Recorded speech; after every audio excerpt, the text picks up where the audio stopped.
Hello friends, welcome to my channel.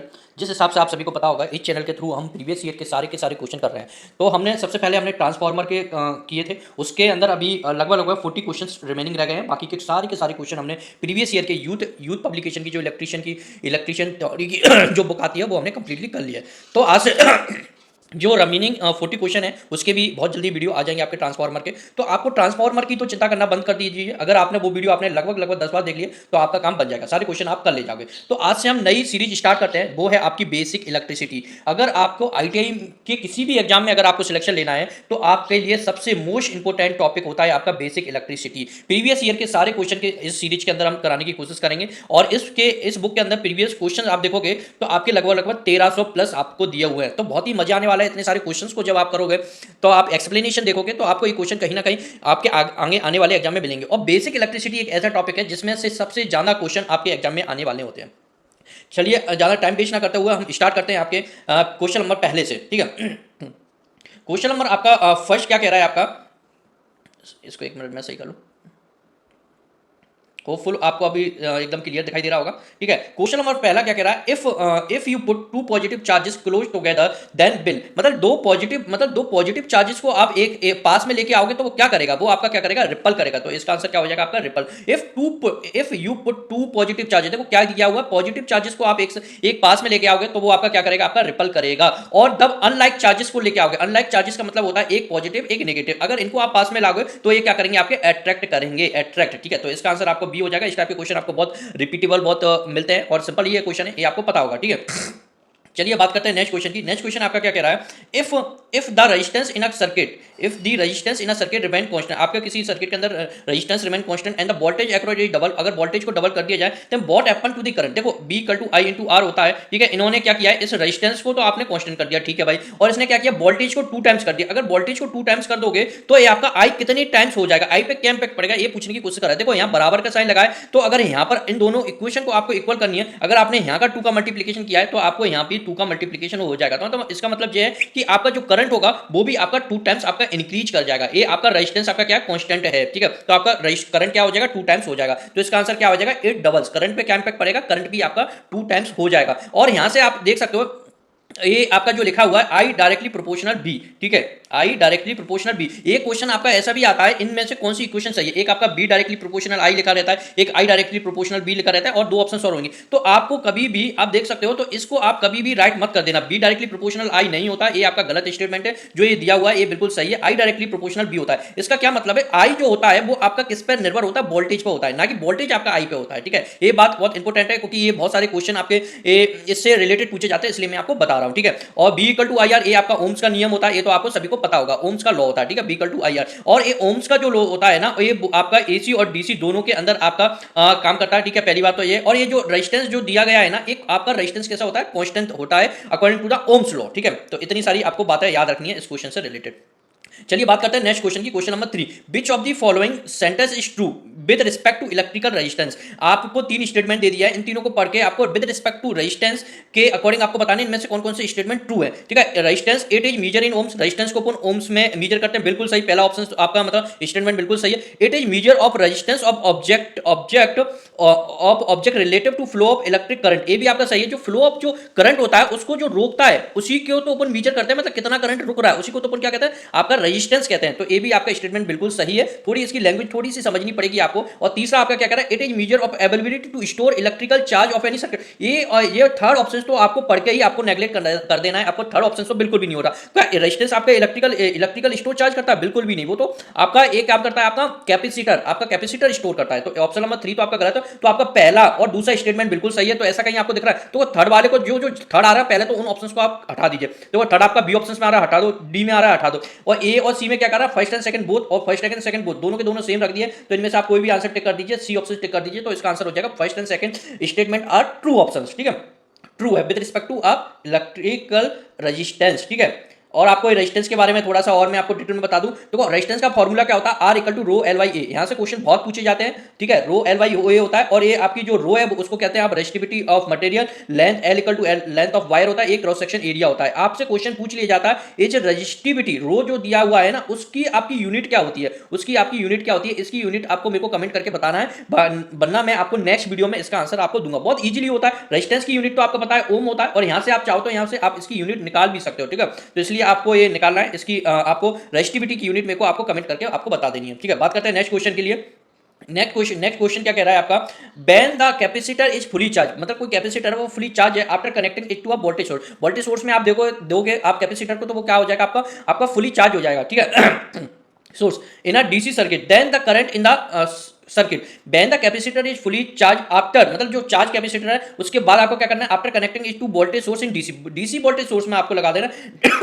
Then the current in the circuit, then the current in the circuit क्या हो जाएगी, false to zero. ये क्या हो जाता है, आपकी जो चार्ज जो कैपेसिटर हो जाता है वो कहां तक हो जाती है, फॉल्स टू जीरो हो जाती है, ठीक है। तो इसका ऑप्शन क्या हो जाएगा, आपका सी ऑप्शन हो जाएगा, ठीक है।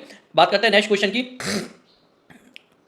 नेक्स्ट क्वेश्चन आपका क्या कह रहा है, which law state that in each close circuit the sum of all voltage drop is equal to sum of all voltage. मतलब देखो ये क्या कह रहा है, आपका जो आपका केसीएल किरचॉफ के दो नियम होते हैं, एक आपका फर्स्ट होता है, एक आपका सेकंड होता है। सेकंड के अंदर आपको क्या दिया जाता है, ये आपकी जो ये लिखा हुआ है the sum of all voltage drop is equal to zero, ये कौन से लॉ की लाइन है, ये आपके किरचॉफ सेकंड लॉ की लाइन है। और आपका फर्स्ट लॉ आपका कहता है incoming current sum of all incoming current that is equal to zero, incoming the sum of all incoming and outcoming current is equal to zero at our node. तो ये आपका first law बोलता है, और ये वोल्टेज ड्रॉप की बात की जो कहता है वो आपका सेकंड लॉ बोलता है। ये थोड़ा घुमा के क्वेश्चन दे दिया है, क्योंकि बच्चों को पता है, ऐसी बात नहीं आपको नहीं पता होगा। किरचॉफ लॉ और किरचॉफ फर्स्ट लॉ और किरचॉफ सेकंड लॉ आप सभी ने पढ़ा होगा, ठीक है। तो यहां पर इसका आंसर क्या हो जाएगा, किरचॉफ सेकंड लॉ में आपकी बात की जाती है वोल्टेज ड्रॉप की, किरचॉफ फर्स्ट लॉ में बात की जाती है आपकी sum of all current at a node that is equal to zero, incoming current equal to outgoing current जिसको बोला जाता है। किरचॉफ का फर्स्ट और सेकंड नियम से क्वेश्चन आपके बनते ही बनते हैं, ठीक है।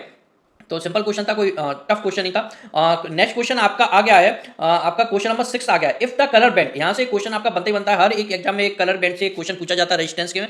तो if the colour band on a resistor are in the order, एक ऑर्डर में दिया हुआ है आपका, एक रेड है, फिर ब्राउन है, फिर ऑरेंज है, एंड फिर लास्ट में आपका गोल्डन कलर है। Then the value of resistor, इस रजिस्टर की आपको वैल्यू बतानी है। देखो ये ऑप्शन से अगर आप इसको सॉल्व करोगे तो थोड़ा टाइम लग जाएगा, अगर लेकिन किसी को इसकी चार्ट पता होगा, जो इसका जो होता है पूरा का पूरा चार्ट होता है, जिसको मैं अभी थोड़ी देर बाद बताऊंगा, तो इस क्वेश्चन को इजीली कर जाएगा। देखो गोल्डन कलर की जो टॉलरेंस होती है ना, वो आपकी 5% होती है, प्लस माइनस 5, और इस ऑप्शन में प्लस माइनस 5 आपको एक ही ऑप्शन दिखाई दे रहा है, ए ऑप्शन। तो यहां से आपको इसको कैलकुलेट करने की जरूरत नहीं है, इसमें आपको कॉमन सेंस लगाने की जरूरत है कि प्लस माइनस गोल्डन का होता है, तो एक ही आंसर इसमें से बचता है, जो कि पहला ऑप्शन हो जाएगा। इसको आप सॉल्व भी करोगे तो भी आपका ऑप्शन ए आएगा, लेकिन आपको थोड़ा सा स्मार्टली खेलना है, अपने टाइम को बचाना भी है। तो क्वेश्चन आपको सिर्फ ये पूछना चाह रहा है कि आपको इसके बारे में जानकारी है या नहीं है। इसको अगर आप सॉल्व करने चले जाओगे तो काफी टाइम लग जाएगा। तो गोल्डन कलर की टॉलरेंस प्लस माइनस 5 होती है, तो इसका आंसर आप डायरेक्टली ए ऑप्शन लगा सकते हो, इसमें कोई भी जरूरत नहीं है आपको सॉल्व करने के लिए, ठीक है। इसका फॉर्मूला क्या होता है, रेजिस्टेंस निकालने का, A V into 10 to the power C plus minus D. तो लास्ट जो कलर होता है, ए आपका टॉलरेंस का होता है, और ए और बी आपका जो होता है इंटू, और तीसरा कलर में 10 टू दी पावर सी में जाती है, ठीक है। तो इसकी एक चार्ट होती है, इसको मैं आपको बता देता हूं, काफी टाइम के लिए कलर कोडिंग के लिए, रेजिस्टेंस के लिए ये होती है। एक सारे कलर का इसमें फिक्स होता है, ब्लैक के लिए वैल्यू 0 होती है, ये आपका वैल्यू होती है मल्टीप्लाई, और ये टॉलरेंस। जो आपका थर्ड जो लास्ट कलर होगा ये आपका टॉलरेंस में जाएगा, और ये आपके फर्स्ट और सेकंड जो कलर होंगे वो सीधा सीधा की वैल्यू में जाएंगे, मतलब इसमें से देंगे। जैसे कि आपको मतलब 4 टोटल कलर दिए हुए थे, ठीक है, 1 2 3 4, ठीक है। तो चौथा तो आपका टॉलरेंस का कलर हो गया, जो आपने गोल्डन कलर का दिया था, इसकी टॉलरेंस कितनी होती है 5, और आपको 2 कलर दिए थे, ए इंटू बी लगाना इंटू 10 टू दी पावर सी लगाना है। तो पहला कलर माना कि आपको, लेट भी सपोज आपको पहला कलर आपको ब्राउन दिया है, ठीक है, तो यहां पर 1 लिखना है, और यहां पर दूसरा कलर आपको ऑरेंज येलो दिया है, तो यहां पर इंटू 4 लिखना है, फिर इंटू लगाना 10 टू दी पावर सी, मतलब तीसरा कलर आपको और ग्रीन दिया है, तो इसमें लिखना 10 टू दी पावर 5, और प्लस माइनस आपको गोल्डन 5% करना है। इसको सॉल्व करोगे तब उसका कलर रेजिस्टेंस आपका निकल के आएगा, ठीक है। तो ये आपको पता होगा होप सो, क्योंकि इसको काफी हर हर हर बच्चा, ये बात काफी बेसिक है, हर बच्चा इसको पढ़ के आता है। तो ऐसे ही इसको सॉल्व किया गया है, ये आपका फॉर्मूला होता है, ये आपको याद होना चाहिए। आप टॉलरेंस तो याद कर लीजिए, गोल्डन या सिल्वर, इन दोनों को ही सबसे ज्यादा दिया जाता है एग्जाम के अंदर, तो इन दोनों की तो आपको पता होगा, सिल्वर की प्लस माइनस 10% होती है, गोल्ड की प्लस माइनस 5% होती है जनरली, तो इसी से दिया जाता है, ठीक है। तो चलिए बात करते हैं नेक्स्ट क्वेश्चन की। नेक्स्ट क्वेश्चन आपका क्या दिया गया है, क्वेश्चन नंबर 7 आपको दिया गया है, determine the equivalent resistance between point A and be in the of the circuit solve. ये जो ए है और बी है, इसके बीच का टोटल आपको इक्विवेलेंट आपको सर्किट का रेजिस्टेंस निकालना है। तो ठीक है, आपको देखो ए आपको दोनों के दोनों पैरेलल के अंदर है, ए भी आपका पैरेलल के अंदर, ए भी पैरेलल के अंदर, और सेम वैल्यू दी हुई है। तो आपको क्या पैरेलल के अंदर क्या फॉर्मूला होता है आपके कितने भी n number of times resistance हो और जितने कितने नंबर हैं, मतलब 2 हैं 3 है, उसी का आपको डिवाइड कर देना है। अगर ये आपका सेम रेजिस्टेंस दिए हुए हैं तब ये फॉर्मूला लगाया जाता है n/2, ठीक है। तो यहाँ पर कितने हैं 20 और 20 को आप सॉल्व करोगे तो आपका क्या आएगा 20/2, तो इसका क्या आ जाएगा आपका 10 आ जाएगा। तो इनका इक्विवेलेंट रेजिस्टेंस क्या हो जाएगा 10 हो जाएगा। ऐसे ही आप 40 सॉरी यहाँ का 10 हो जाएगा, यहाँ पर ऐसे 40 को सॉल्व करोगे तो 40/2 करोगे तो इसका क्या आ जाएगा 20 आ जाएगा, ठीक है। तो इसका आ जाएगा 20 और इसी को ऐसे 20 को करोगे तो आपका आ जाएगा 10। तो यहाँ पर इन तीनों को अब ये सारे के सारे किसमें हो गए सीरीज के अंदर हो गए, आपकी क्या बन गई सीरीज बन गई। तो 10 प्लस 20 30 प्लस 10 आपका 40, तो इसका आंसर क्या आ जाएगा आपका 40 ओम आपका आंसर आ जाएगा। देख सकते हो आप डी ऑप्शन आपको दिया गया है इसका आंसर। तो ये क्वेश्चन आपको बहुत ज्यादा सॉल्व करने के लिए नहीं दिए जाते आपके एग्जाम के अंदर, आपको अगर इनका बेसिक बच्चा पता हुआ है तो आप इसको इजीली सॉल्व कर सकते हो, सिर्फ देख के ही, बिना पेन कॉपी उठा के देख के आप कर सकते हो। आपको सिर्फ पता होना चाहिए अगर सेम नंबर ऑफ टाइम्स के आपका रेजिस्टेंस लगे हुए हैं इन पैरेलल में तो आप n/2 वाले फॉर्मूले का यूज कीजिए। यहां पर अगर आपका 1 और 20 का लगा रहता तो कैसे करते, तो 20/3 हो जाता, 20/3 को जो भी सॉल्व करोगे वो आपका इक्विवेलेंट सर्किट हो जाता, ठीक है। तो इस टाइप से आपको पता होना चाहिए। तो ये कोई कठिन नहीं है, बच्चे इनको देख के घबरा जाते हैं कि न्यूमेरिकल आ गया इसको कैसे सॉल्व करेंगे। तो न्यूमेरिकल को आपको घबराना नहीं है, बहुत ईजी न्यूमेरिकल दिए जाते हैं आपके लिए, ठीक है, आईटीआई के हिसाब से। इन्होंने पूरा ऐसे कैलकुलेट किया है एकदम बहुत ही बच्चों की जैसे कैलकुलेट किया है। अगर आप इसको ऐसे कैलकुलेट करोगे तो आपका काफी टाइम लग जाएगा, जो कि आपका उचित नहीं है एग्जाम के लिहाज से। आपको थोड़ा स्मार्ट आपको काम करना पड़ेगा एग्जाम के लिए, ठीक है, आपको अगर सिलेक्शन लेना है तो और बच्चों के लिए। इसमें क्वेश्चन में क्या पूछा जा रहा है, an inductive coil with a resistance of 10 ohm and inductance of 0.1 आपकी सर्किट है, उसका रेजिस्टेंस 10 ओम दिया और आपका इंडक्टेंस दे दिया 0.05 henry, is connected across 240 volt 50 hertz AC mains, और वो आपका 240 वोल्ट से आपका कनेक्टेड है एसी 50 हर्ट्ज एसी मेंस, ठीक है, एसी पे काम चला। If the current drawn by the coil is 13 ampere, अगर उस कॉइल के अंदर आपका करंट आपका 13 एम्पियर फ्लो हो रहा है, what is the real power consume by the coil, आपकी रियल पावर जो पावर पूछा जा रहा है कोयल की वो क्या होगी। देखो आप इसका फिगर बना सकते हो ऐसे, एक लेट मी सपोज ये रेजिस्टेंस लगा है, ये आपका इंडक्टेंस लगा है, ठीक है, और यहाँ पर 0.05 आपकी वैल्यू दे दी है, यहाँ पर आपकी 10 ओम आपको दे दिए, ठीक है ओम्स आपकी दे दिए, और यहाँ पर करंट फ्लो कितना हो रहा है आपका 13 एम्पियर, ठीक है, 13 एम्पियर आपका करंट फ्लो हो रहा है। तो देखो आप ए आपको दे दिया 240 आपकी वोल्ट 240 आपकी सप्लाई दे दी है, ठीक है, एसी मेंस, और आपकी 50 हर्ट्ज आपका कॉमन है। तो 13 एम्पियर का मतलब ये है कि ये 13 एम्पियर जो इसके अंदर जाएगा, यहाँ भी 13 फ्लो होगा, यहाँ भी 13 फ्लो होगा। कोई सीरीज के अंदर करंट आपका डिस्ट्रीब्यूट नहीं होता, सीरीज के अंदर आपका क्या रहता है करंट आपका समान रहता है। और इसके अंदर आपको क्या पूछा हुआ रियल पावर पूछा है। देखो आपकी 2-3 टाइप की पावर होती है, रियल पावर होती है, रियल पावर को आप एक्टिव पावर भी कहते हो, एक आपकी रिएक्टिव पावर होती है, एक आपकी टोटल पावर, इसको आप कहते हो एपरेंट पावर। तो इसके अंदर सिर्फ रियल पावर पूछी है। रियल पावर का मतलब यह है कि इस रेजिस्टेंस के अंदर जो पावर फ्लो होगी वो कितनी आपकी पावर रही होगी। तो देखो 13 एम्पीयर यहां पर आ रही है और 10 ओम यहां पर जा रही है। तो पावर का फॉर्मूला क्या होता है आई स्क्वायर आर, क्योंकि अपने पास आई की वैल्यू है आई स्क्वायर आर, और आर की वैल्यू अपने पास 10 दी है। तो आप 13 का स्क्वायर करोगे, ठीक है, और इंटू आर मतलब 10 कर दोगे, तो इसको आप सॉल्व करोगे तो आपके पास क्या आएगा 13 का स्क्वायर होता है 169, और इंटू 10 करोगे तो इसके अंदर क्या आ जाएगा 1390, ये आपका बाट यहाँ पर निकल के आ जाएगा। तो ये न्यूमेरिकल बहुत टफ नहीं था, ये मैंने समझाने के लिए इतना किया हुआ है। तो आपका 1390। दूसरा मैं आपको इसका सॉल्यूशन बताऊं, अगर आपको यहाँ पे पता चल गया कि अपन को रियल पावर मतलब आपको निकालनी है, तो आपको रेजिस्टेंस के अंदर पावर निकालनी है, तो यहाँ पर आपको पता चल गया कि यहाँ पर कोई ना कोई ऑप्शन से 13 के मल्टीपल में ही होगा। मल्टीपल देखो ये यहाँ पर 13 के फारे में 2000 नहीं आता, 3000 नहीं आता, 1500 नहीं आता, तो आपके 13 के पहाड़े में 1316 90 आपका प्योरली कट जाएगा। तो आप इसको डायरेक्टली आप बी ऑप्शन लगा सकते थे, 13 का मल्टीपल डिवाइड देके देख लीजिए इन तीनों ऑप्शंस में, जिसमें कंप्लीटली परफेक्ट चले जाए भाई आपका आंसर आएगा, ठीक है। तो इसमें कंप्लीटली डिविजिबल हो जाएगा 1690, तो ये आपका 13 का आपका ऑप्शन हो जाएगा, ठीक है।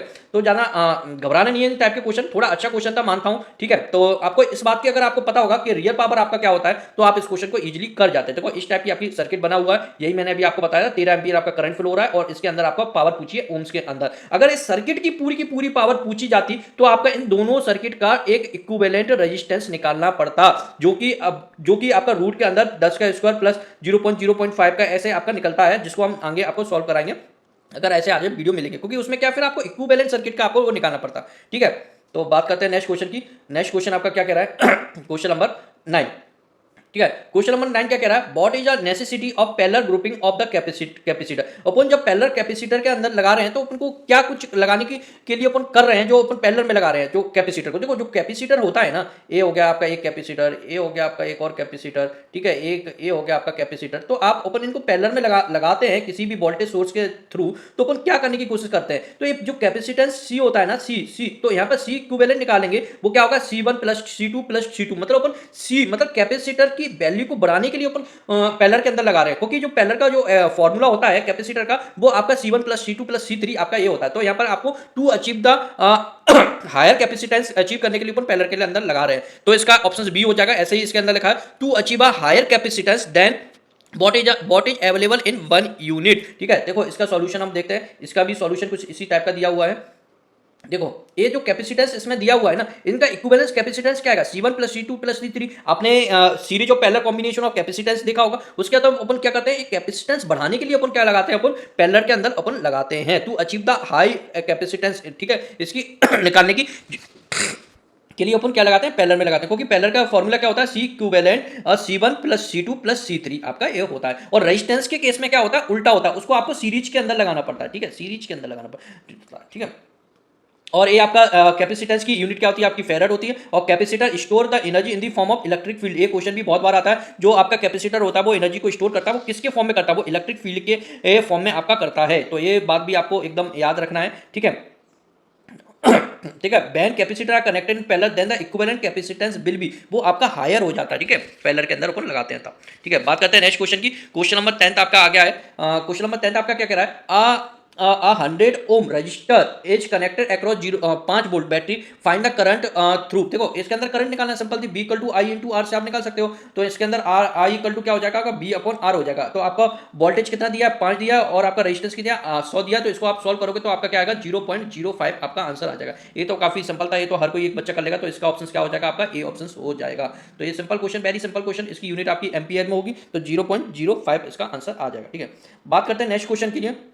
क्वेश्चन नंबर 11 क्या कह रहा है, ये आपका डायरेक्टली याद करने वाला क्वेश्चन आ गया। What is the minimum permissible area of conductor UG cable for 3.5 core cable. तो इसका आंसर आपका क्या हो जाएगा, बी। ये डायरेक्टली रटने वाले क्वेश्चन होते हैं, इसके ऊपर मैं केबलिंग जब आपको डिस्क्राइब कराऊंगा, ये सारे के सारे केबल्स से जो क्वेश्चन आते हैं तो वो आपको समझ में आ जाएगा। एक वीडियो में आपको केबल्स के लिए स्पेशल बना दूंगा, तो आपको ये सारे क्वेश्चन आपको पता चल जाएगा। इन क्वेश्चन को एक्चुअली में ज़्यादा से ज़्यादा रटना ही पड़ेगा आपको एक बार पढ़ लोगे आप उसी वीडियो को, उन्हीं क्वेश्चनों को आप 10 बार लगा लोगे तो आपको ये रट जाएंगे। तो ये आपका डायरेक्टली 50 mm होता है। ठीक है, बात करते हैं नेक्स्ट क्वेश्चन की। नेक्स्ट क्वेश्चन आपका क्या कह रहा है, question number 12, the law that state within elastic limit stress is directly proportional to strength. ये आपका जो लॉ है ये किसने दिया था, within elastic limit stress is directly proportional to strength. देखो आप न्यूटन्स और जूल्स को तो हटा ही दीजिए, चार्ल्स को भी हटा दीजिए, आपका किसने दिया था, हुक्स लॉ। जिस बच्चे ने आपका 12th करने के बाद ITI किया हुआ है ना, तो ये आंसर वो बच्चा आराम से लगा लेगा। और ऐसी बात नहीं है, 10th वाला भी लगा लेगा अगर उसने 10th की साइंस बहुत अच्छे से पढ़ी होगी। ये हुक्स लॉ उसके अंदर डिस्क्राइब किया गया है। ठीक है, तो ये तो आपका हुक्स लॉ की वजह से आपका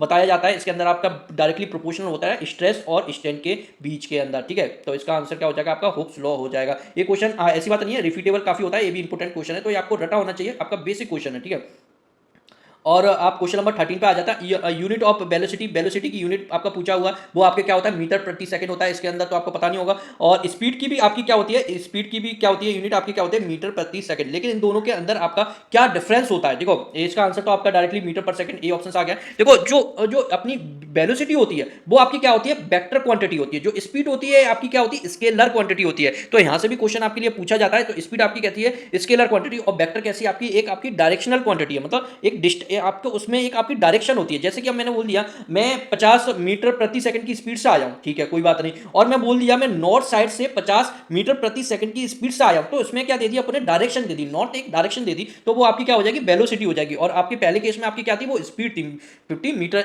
पर सेकंड, जो भी आप बोल सकते हो। तो ये आपको भूलना नहीं है। देखो ये भी यहां पर लिखा हुआ है, velocity is a vector quantity और speed is a scalar quantity. और वेलोसिटी का फॉर्मूला वही होता है जो स्पीड का होता है, डिस्टेंस अपॉन टाइम, इसको भूलना नहीं है। इसकी यूनिट आपको मीटर प्रति सेकंड में आपकी नापी जाती है, मीटर प्रति सेकंड में आपकी नापी जाती है। ठीक है, और मीटर प्रति सेकंड को आप किलोमीटर प्रति हार्स में अगर आप कन्वर्ट करना चाहते हो तो इसको आप कर दोगे 5/18 का मल्टीप्लिकेशन आप कर दोगे, तो एक किसमें कन्वर्ट हो जाएगी, किलोमीटर प्रति हार्स में आपकी कन्वर्ट हो जाएगी। ठीक है, ये क्वेश्चन भी आपका कहीं ना कहीं आता है, इसलिए मैं आपको बता रहा हूँ 5/18 से आपको मल्टीप्लिकेशन कर देना है। ठीक है, बात करते हैं नेक्स्ट क्वेश्चन की। Question number 14, ratio of output power to input power is called. जो आउटपुट पावर और इनपुट पावर का जो रेशियो होता है उसको क्या कहते हैं, एफिशिएंसी। तो कहते हैं किसी भी पावर की कितनी आउटपुट निकल रही है, कितनी अपने इनपुट दी थी, उसकी अगर उसको रेशियो को देखा जाए तो वो क्या होता है, आपका एफिशिएंसी होता है। तो सिंपल क्वेश्चन आ गया है, इसका आंसर आपका सी हो जाएगा, सी एफिशिएंसी इसको कहा जाता है। तो एफिशिएंसी का फॉर्मूला भी आपको याद होना चाहिए, डायरेक्टली आपको पूछ लिया efficiency equal to output power upon input power, output power upon input power, किसी भी केस में आप निकाल सकते हो किसी की भी एफिशिएंसी। क्वेश्चन नंबर 15 क्या कह रहा है, how many newtons are there in 1 kilogram. देखो न्यूटन और किलोग्राम का रिलेशन पूछा हुआ है। देखो न्यूटन और किलोग्राम में क्या होता है, 1 केजी इक्वल टू आपका कितने न्यूटन होता है, ये आपका 9.81 न्यूटन होता है। इसको तो आपको रटना ही पड़ेगा, इसमें आप कुछ नहीं कर सकते, ये डायरेक्टली ऐसे क्वेश्चन है जिनको आपको रटना ही पड़ेगा। तो ये आपका कितना होता है, आपका 9.81 न्यूटन फोर्स होता है 1 केजी इक्वल 9.81 न्यूटन फोर्स होता है। ठीक है, ये 9.81, इसको आपको रट लेना है। और रटने के लिए सबसे अच्छा ट्रिक मैं यही बताता हूँ, इसी वीडियो को आप अगर लगभग आप 10 बार देख लोगे तो ये सारे के सारे क्वेश्चन आपको रट ही जाएंगे ऑलमोस्ट। ठीक है, जब भी आप फ्री हो इन सारी वीडियो को आप देख सकते हो। तो जितनी बार इन वीडियो को, इन क्वेश्चंस को आप अपनी लाइफ में पढ़ोगे या फिर आप देखोगे तो ये आपकी परमानेंट मेमोरी के अंदर फिक्स हो जाएगा, कहीं ना कहीं आपका परमानेंट मेमोरी फिक्स हो जाएगा। तब आपके एग्जाम के टाइम आएगा तो आप इजीली इसको कर सकते हो। ठीक है, तो 9.81 न्यूटन को आपको भूलना नहीं है। ठीक है, अब बात करते हैं नेक्स्ट क्वेश्चन की। क्वेश्चन नंबर 16 क्या कह रहा है, which effect cause by passing electrical current in liquid. मतलब कोई लिक्विड है, उसके अंदर अपन इलेक्ट्रिकल करंट अपन पास करा रहे हैं तो उसके अंदर क्या इफेक्ट आएगा। देखो हीटिंग, देखो अपन सोचेंगे तो हीटिंग तो होती है कहीं ना कहीं, गर्म पानी में अगर अपन इलेक्ट्रिकल करंट पास करते हैं तो हीटिंग आता है, अपन सोचेंगे इसका आंसर हीटिंग हो जाएगा। लेकिन आपको टेक्निकली सोचना है हीटिंग किसकी वजह से हो रही है, वो कुछ ना कुछ केमिकल रिएक्शंस की वजह से हो रही है। लाइटिंग इफेक्ट तो बिल्कुल नहीं आता, मैग्नेटिक छोड़ दीजिए, हीटिंग आप कंफ्यूज होकर लगा सकते हैं लेकिन हीटिंग नहीं लगाना है प्लीज। इसका आंसर डी होगा, केमिकल इफेक्ट होता है, केमिकल इफेक्ट होने की वजह से हीट होती है, ना कि हीट की वजह से केमिकल। तो आपको क्या लगाना है, इसका टेक्निकल आंसर आपका क्या हो जाएगा, आपका केमिकल इफेक्ट होता है। किसी भी लिक्विड के अंदर अपन करंट पास कराते हैं तो उसके अंदर क्या होता है, केमिकल रिएक्शंस होती हैं। तो ये आपका थोड़ा सा कंफ्यूजिंग कर सकता है आपको एग्जाम में ना, आपका दिमाग एग्जाम के अंदर ऐसे ही इन्हीं दो ऑप्शंस के बीच में कंफ्यूज हो सकता है। तो प्लीज केमिकल आपको लगा के आना, केमिकल रिएक्शंस होती हैं उसके अंदर। ठीक है, क्वेश्चन नंबर 17 क्या कह रहा है, the power factor of an ordinary electric bulb. जो अपना जो ऑर्डिनरी इलेक्ट्रिक बल्ब जो आता था, इंडक्टेंस एलईडी की बात नहीं कर रहे, आपका ऑर्डिनरी इलेक्ट्रिक बल्ब की बात कर रहे हैं, उसका पावर फैक्टर कैसा होता है। उसका पावर फैक्टर आपको मैंने बहुत बार बताया है, स्लाइटली लेस देन यूनिटी, जो यूनिटी से थोड़ा सा कम होता है वैसा होता है आपका इलेक्ट्रिक बल्ब का पावर फैक्टर। ये और ये क्वेश्चन काफी रिपीटेबल हुआ है और ये आप देख सकते हो रिसेंट में भी चंडीगढ़ लाइन असिस्टेंट में आया 2023 के अंदर। तो ये क्वेश्चन आपके आगे आने वाले जो भी आईटीआई एग्जाम है उसमें आने की प्रोबेबिलिटी कुछ ज्यादा हो जाती है। तो स्लाइटली लेस देन यूनिटी इसका ऑप्शन होता है, ऑप्शन नंबर डी ऑप्शन इसका हो जाएगा। ठीक है, ऑप्शन नंबर आपका डी आपको दिया गया है। ठीक है, यहाँ पे आप देख सकते हो। ठीक है, चलिए बात करते हैं नेक्स्ट क्वेश्चन की। नेक्स्ट क्वेश्चन आपका क्या कह रहा है, आज question number 18, a circuit component that oppose the change in circuit voltage. जो वोल्टेज मतलब एक कंपोनेंट, उस वो बताना है कौन सा कंपोनेंट जो सडन चेंज मतलब अपोज करता है वोल्टेज का। देखो एक क्वेश्चन में, एक क्वेश्चन बहुत इंपॉर्टेंट क्वेश्चन है और बहुत रिपीटेबल क्वेश्चन है। इसको मैंने आपको काफी बार आपको समझाया है इससे पहले वाले वीडियो में। देखो जो इंडक्टर होता है ना, जो इंडक्टर होता है वो आपका सडन चेंज ऑफ करंट का आपका अपोज करता है। जो कैपेसिटेंस होता है ये आपका वोल्टेज का अपोज करता है। तो इंडक्टर आपका करंट का अपोज करता है, कैपेसिटर आपका वोल्टेज का करता है। इसमें पूछा वोल्टेज, सॉरी ये क्या आ गया है,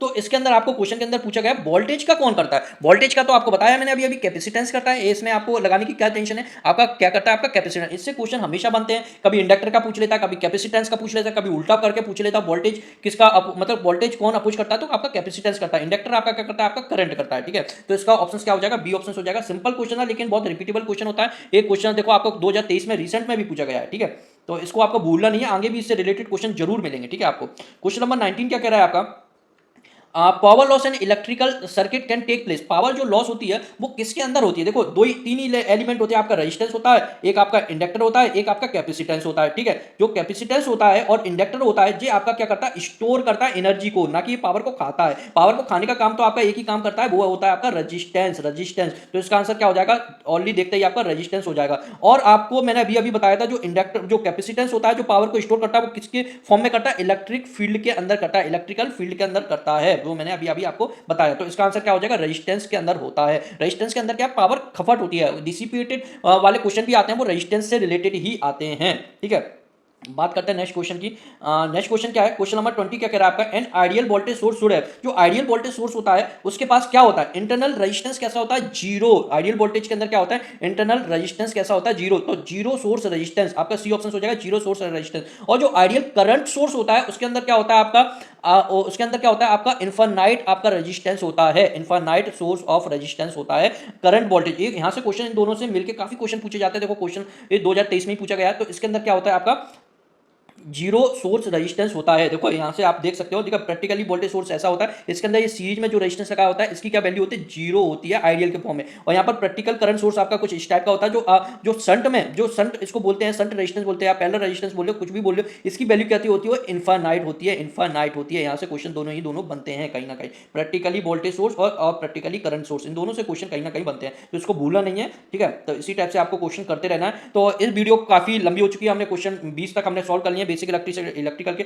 अगर मेरी वीडियो आपको पसंद आने तो प्लीज आप मेरी वीडियो को लाइक करें, ज़्यादा से ज़्यादा शेयर करें और ज़्यादा से ज़्यादा इस चैनल को आप सब्सक्राइब कर लें, जिससे कि आपको आगे वीडियो जो आएंगी वो आपको आपका नोटिफिकेशन आपके पास पहुंच जाए और सबसे पहले आप देख पाओ। और दूसरी बात मैं ये कहना चाहूंगा कि अगर आपको हमारी वीडियो में कोई प्रॉब्लम आ रही है या फिर आप कुछ सजेशन देना चाहते हैं कुछ हमारे वीडियो के रिलेटेड, तो आप प्लीज कमेंट करके आप अपनी सजेशन दे सकते हैं, जिससे कि हम आगामी वीडियो जो होंगी हम उन सजेशन को अप्लाई करके हम अपने और वीडियो को बेहतर कर पाएंगे, ठीक है।